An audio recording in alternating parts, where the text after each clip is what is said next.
Bismillahirrahmanirrahim. Assalamualaikum warahmatullahi wabarakatuh. Perkenalkan, nama saya Kartini dari Fakulti Education and Youth Communication. Selamat pagi dan salam sejahtera untuk kita semua. Dan saya hormati Bapak Dr. Joseph Pramaniat dan konsultan saya Bapak Dr. Iwa. Saya hormati juga pada kesempatan ini yaitu para bersama saya yaitu Profesor Dr. Zainul Arifudin Syukri dan Ibu Dr. Kajian. Dan kesempatan kali ini saya akan mempresentasikan rancangan pendidikan saya yang berjudul Penggunaan Media Gambar dalam Pembelajaran Sejarah Kebudayaan Islam. Latar belakang saya angkat judul ini adalah yaitu pertama, pembelajaran sejarah kebudayaan Islam sering dianggap abstrak karena berfokus pada konsep-konsep yang Islam dan narasi masa lalu yang sulit divisualisasikan dalam peserta didik. Oleh itu, saya mengangkat pendidikan ini agar kesulitan itu bisa diatasi. Yang kedua, kesulitan itu saya tawarkan mengatasinya dengan video gambar, dengan pendekatan visual untuk memperkuat pemahaman peserta didik, terutama dalam penggunaan lokasi, tokoh, dan peristiwa sejarah. Kemudian yang berikutnya adalah observasi awal menunjukkan rendahnya minat dan pemahaman peserta didik terhadap materi sejarah peradaban Islam. Tujuan daripada penyelidikan saya buat ada dua. Pertama, tujuan umum secara umum adalah untuk meningkatkan kualitas pembelajaran sejarah budaya Islam melalui penggunaan media gambar. Adapun tujuan khususnya, pertama, mendeskripsikan pelaksanaan pembelajaran sejarah budaya Islam dengan menggunakan media gambar. Kemudian menganalisis efektivitas media gambar dalam meningkatkan pemahaman peserta didik terhadap materi sejarah budaya Islam. Selanjutnya adalah untuk mengidentifikasi respon peserta didik terhadap penggunaan media gambar dalam pembelajaran sejarah budaya Islam. Adapun yang menjadi pertanyaan penelitian atau research question juga ada tiga. Yang pertama, bagaimana langkah-langkah penggunaan media gambar dalam pembelajaran sejarah budaya Islam. Yang kedua, apakah media gambar dapat membantu peserta didik memahami materi sejarah budaya Islam dengan lebih baik. Yang ketiga, bagaimana tingkat kepuasan dan minat peserta didik terhadap pembelajaran sejarah budaya Islam dengan media gambar. Dari pertanyaan-pertanyaan tersebut, saya juga ingin menampilkan literatur reviewnya. Literatur reviewnya itu saya awali dengan konsep pembelajaran sejarah budaya Islam. Pembelajaran sejarah kebudayaan Islam mengacu pada proses pengajaran yang bertujuan untuk memperkenalkan dan menjelaskan perkembangan sejarah kebudayaan Islam, termasuk peristiwa-peristiwa penting, tokoh-tokoh bersejarah, serta kebudayaan yang tumbuh dalam masyarakat Islam. Kemudian mengenai konsep media pembelajaran. Dalam konteks ini, media gambar berfungsi sebagai alat bantu visual yang memungkinkan peserta didik untuk menghubungkan informasi yang diajarkan dengan gambar nyata atau representasi visual yang lebih mudah dipahami. Berikut saya sampaikan teori pembelajaran yang relevan dengan judul penyelidikan saya. Pertama yang saya tampilkan adalah teori konstruktivisme. Teori konstruktivisme yang dikembangkan oleh Piaget ini berpendapat bahwa pengetahuan dibangun oleh individu melalui pengalaman dan interaksi dengan lingkungan mereka. Teori yang kedua adalah teori pembelajaran visual atau dual coding theory. Teori ini dikemukakan oleh Meyer. Beliau menyatakan bahwa manusia memproses informasi melalui dua saluran, yaitu saluran verbal atau kata-kata dan saluran visual atau gambar. Yang ketiga adalah teori motivasi dan keterlibatan atau engagement theory. Teori ini sering dikaitkan dengan Greg Kersey dan Ben Snyderman. Menurut teori ini, peserta didik akan lebih termotivasi dan terlibat dalam pembelajaran apabila pembelajaran dirancang dengan aktivitas-aktivitas yang meliputi 4 unsur. Yang pertama, melibatkan kolaborasi antara peserta didik. Yang kedua, memiliki relevansi dunia nyata. Yang ketiga, memberikan kontribusi nyata atau dampak nyata. Berikutnya adalah tentang manfaat penggunaan media gambar dalam pembelajaran sejarah budaya Islam. Yang pertama adalah meningkatkan pemahaman. Media gambar ini memungkinkan peserta didik untuk lebih memahami konteks sejarah yang abstrak melalui gambar visual yang konkret, seperti foto, ilustrasi peristiwa sejarah. Yang kedua, manfaat penggunaan media gambar adalah untuk menumbuhkan minat belajar, karena gambar bisa menjadi daya tarik perhatian peserta didik dan bisa memotivasi mereka untuk lebih mendalami materi sejarah kebudayaan Islam dibandingkan dengan teks-teks narasi yang cenderung membosankan. Yang ketiga adalah mempermudah pengingat informasi. Media gambar ini berfungsi mempermudah penyampaian informasi karena penggunaan gambar berfungsi untuk memperkuat ingatan peserta didik terhadap fakta-fakta yang telah dipelajari. Karena mereka melihat secara visual bentuk-bentuk kisah itu.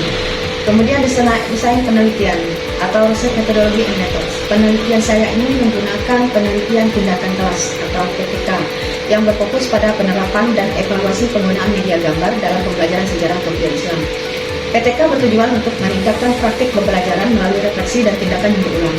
Desain ini melibatkan siklus-siklus yang terdiri dari perencanaan, pelaksanaan, pengamatan, dan refleksi yang dilakukan untuk meningkatkan kualitas pembelajaran. Nantinya penelitian saya ini terdiri dari 2 siklus, namun tidak menutup kemungkinan akan berulang siklus itu jika hasil yang saya peroleh belum signifikan. Siklus pertama itu menggunakan media gambar untuk pertama kalinya dalam pembelajaran dan memantau reaksi peserta didik serta pemahaman mereka terhadap materi. Yang siklus kedua, berdasarkan hasil refleksi dari siklus pertama, penelitian akan melakukan perbaikan dan penerapan ulang media gambar serta menilai apakah ada peningkatan dalam keterlibatan dan pemahaman peserta didik. Dan di awal tadi saya katakan bahwa siklus tidak berhenti di siklus 2. Jika dari hasil perbaikan pada siklus 2 masih ada yang perlu ditingkatkan lagi, maka siklus ini akan berlanjut ke siklus 3 dan seterusnya. Kemudian populasi dan sampel. Populasinya adalah peserta didik Madrasah Ibtidaiyah kelas 4 yang mengikuti mata pelajaran sejarah kebudayaan Islam. Di sini saya melakukan di 2 sekolah, yaitu di sekolah negeri milik pemerintah dan di sekolah swasta milik yayasan, supaya lebih detail bisa dilakukan penelitian, bisa melakukan perbandingan antara sekolah negeri dan sekolah swasta. Nah, kenapa di kelas 4? Karena mata pelajaran sejarah kebudayaan Islam ini dimulai dari kelas 3, kelas 4, kelas 5, dan kelas 6. Saya ambil yang kelas 4 karena kalau kelas 3 masih awal, masih belum mengerti dengan rangkaian sejarah di kelas 4, mungkin dalam pengalaman dari kelas 3, sehingga saya menentukan kelas 4 yang saya pilih. Kemudian sampel saya sebanyak sekitaran 30 sampai 40 orang peserta didik dari 2 sekolah. Itu akan dipilih sebagai sampel penelitian. Pemilihan peserta didik dilakukan secara purposive sampling, yakni memilih peserta didik yang dianggap mewakili atau bisa mewakili populasi kelas dengan berbagai kemampuan akademis dan latar belakang. Sampel ini dianggap representatif untuk melihat bagaimana media gambar mempengaruhi pemahaman dan keterlibatan peserta didik dalam pembelajaran sejarah kebudayaan Islam. Untuk instrumen pengumpulan datanya, saya menggunakan observasi langsung. Itu dilakukan selama proses pembelajaran untuk mencatat tingkat keterlibatan peserta didik. Kemudian melihat reaksi mereka terhadap media gambar dan interaksi mereka dalam diskusi di kelas. Yang kedua, saya menggunakan wawancara. Wawancara saya lakukan dengan peserta didik dan guru untuk menggali persepsi mereka tentang penggunaan media gambar dalam pembelajaran sejarah kebudayaan Islam. Wawancara semi tersebut digunakan untuk memberikan fleksibilitas dalam mendapatkan informasi yang lebih mendalam tentang pengalaman mereka dalam menggunakan gambar sebagai media pembelajaran. Yang ketiga adalah tes pemahaman. Tes pemahaman ini merupakan tes berupa soal pilihan ganda atau uraian yang berkaitan dengan materi sejarah kebudayaan Islam yang diajarkan. Tes ini diberikan sebelum dan sesudah penggunaan media gambar untuk mengukur sejauh mana pemahaman peserta didik terhadap materi yang telah dipelajari. Dan yang terakhir adalah dokumentasi. Dokumentasi dilakukan dengan mengumpulkan gambar-gambar yang digunakan dalam pembelajaran, serta catatan dan bahan ajar yang digunakan selama pembelajaran untuk melihat relevansi dan efektivitas gambar dalam materi yang diajarkan. Berlanjut ke analisis data. Analisis data yang saya gunakan, analisis kualitatif, yaitu data wawancara dan observasi akan dianalisis menggunakan teknik analisis tematik.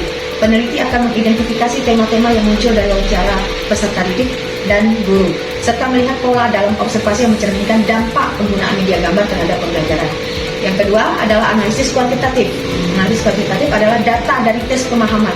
Akan dianalisis secara kuantitatif dengan menghitung perbedaan skor sebelum dan setelah menggunakan media gambar. Peneliti akan menggunakan uji T untuk melihat apakah ada perbedaan signifikan dalam pemahaman peserta didik sebelum dan setelah siklus pengajaran dengan media gambar. Dalam penelitian ini kita harus ada etika penelitian atau etika consideration. Di sini di dalam instrumen nanti akan kita sampaikan bahwa harus ada persetujuan informasi atau informative consent, kerahasiaan data. Di sini saya akan menyatakan kepada peserta didik dan gurunya bahwa semua data yang dikumpulkan akan dijaga kerahasiaannya. Yang kedua adalah partisipasi sukarela. Kenapa partisipasi sukarela? Karena peserta didik dan guru akan diberitahu bahwa partisipasi mereka dalam penelitian ini bersifat sukarela. Artinya ketika mereka keberatan atau di tengah jalan mengundurkan diri, itu bisa ditoleransi atau dipersilakan. Yang ketiga adalah penghormatan terhadap hak peserta didik. Peneliti akan memastikan bahwa tidak ada peserta didik yang merasa terpaksa atau dipaksa untuk terlibat dalam penelitian ini. Dan terakhir adalah kejujuran akademik. Kejujuran akademik akan dilakukan peneliti karena akan memastikan bahwa seluruh proses pengumpulan, analisis, dan pelaporan data dilakukan dengan integritas akademik yang tinggi dan menghindari plagiarisme dan manipulasi data. Berikut adalah timeline peneliti tindakan kelas dengan judul penggunaan media gambar dalam pembelajaran sejarah kebudayaan Islam. Itu saya buat rentangnya dari persiapan mulai Oktober 2024 sampai Januari 2025, sampai kepada pelaporan itu diperkirakan pada bulan September 2025 sampai Februari 2026. Terima kasih. Demikian yang bisa saya sampaikan presentasi untuk proposal penelitian saya. Kurang dan lebihnya mohon maaf. Saya akhiri. Wabillahi taufiq.